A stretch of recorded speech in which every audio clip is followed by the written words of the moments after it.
अरे राम हो राम, बप्पा हो बप्पा, फिर तू पी के आए गई दारू गांजा? अरे पंकज भैया रुमाल में थोड़ा बजा अरे राम हो राम, हमारे कर्म में आग लाग तो से बियाह कही। अरे काहे तुम बोला थे रे? पहले बात सुना हमार तू। सुना रोज दारू गांजा पी के रहेला बूत दही जरऊ के पूत।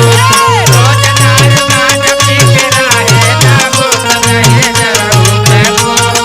रोज दारू गांजा पी के रहेला बूत दही जरऊ के पूत। दही जरऊ के पूत, दही जरऊ के पूत।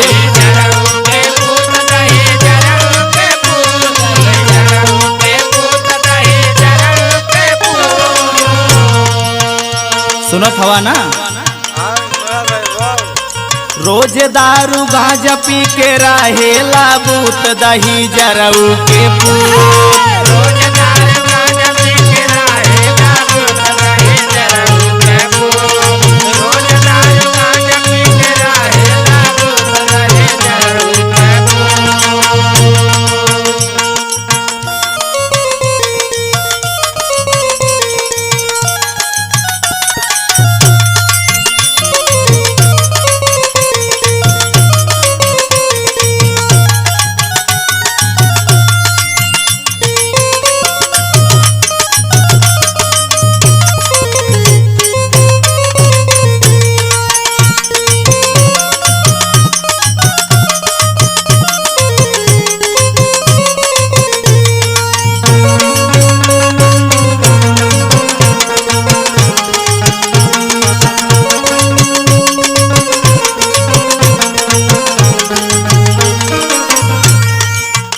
और सुना हमार बात।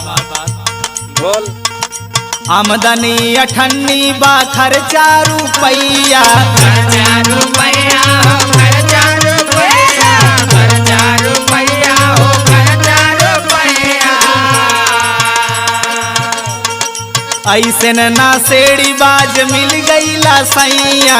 मिल गईला सैया हो मिल गईला सैया, मिल गईला सैया हो मिल गईला सैया।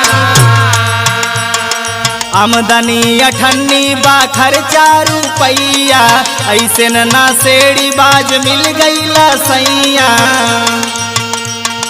शादी कई के तो से कारम गईले फूट दही जरऊ के फूट।